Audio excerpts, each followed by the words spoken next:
Hello friends, welcome back to our channel. Chandrayaan 3 ప్రయోగంపై మరో ఆసక్తికర వార్త వచ్చింది.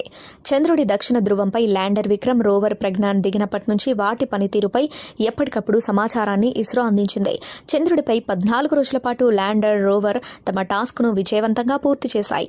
చంద్రుడిపై చీకటి పడ్డంతో విక్రమ్ ప్రజ్ఞాన్ను ఇస్రో స్లీప్ మోడ్లోకి పంపింది. తాజాగా అమెరికా అంతరిక్ష పరిశోధనా సంస్థ నాసా చంద్రయాన్ 3పై అప్డేట్ ఇవ్వడం ఆసక్తిని రేపింది. పూర్తి వివరాలు తెలుసుకునేందుకు వీడియోను స్కిప్ చేయకుండా ఎండు వరకు చూడండి. ల్యాండర్ విక్రమ్ ఫోటోను నాసా ట్విట్టర్లో షేర్ చేసింది. తమ ఉపగ్రహం ఈ ఫోటోను తీసినట్లు తెలిపింది. చంద్రుడి ఉపరితలంపై ఉన్న ల్యాండర్ విక్రమ్ను నాసాకు చెందిన లూనార్ రికానాజెన్స్ ఆర్బిటర్ స్పేస్ క్రాఫ్ట్ ఈ ఫోటో తీసింది.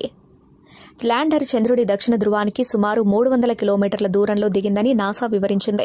చంద్రుడి ఉపరితలంపై ల్యాండర్ దిగుతున్నప్పుడు కలిగిన ర్యాపిడ్ వల్ల తెల్లని వలయం ఏర్పడిందని ఈ చిత్రాలను బట్టి తెలుస్తోంది.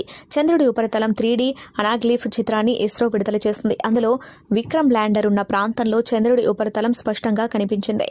ప్రజ్ఞాన్ రోవర్కు అమర్చిన నావిగేషన్ కెమెరాలతో తీసిన చిత్రాలను ప్రత్యేక పద్ధతిలో పరిశీలించి ఈ చిత్రాన్ని రూపొందించినట్లు ఇస్రో వివరించింది.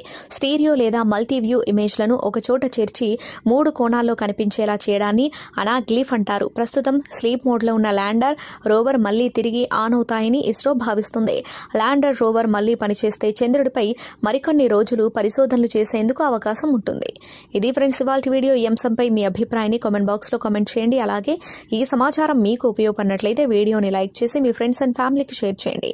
ఇలాంటి మరిన్ని లేటెస్ట్ అప్డేట్స్ కోసం ఛానల్ని సబ్స్క్రైబ్ చేసుకుని పక్కన ఉన్న బెల్ ఐకాన్ని క్లిక్ చేయండి. ఇలా చేయడం ద్వారా మేము పెట్టే కొత్త వీడియోలను మీరు నోటిఫికేషన్స్ రూపంలో చూడవచ్చు. Thank you for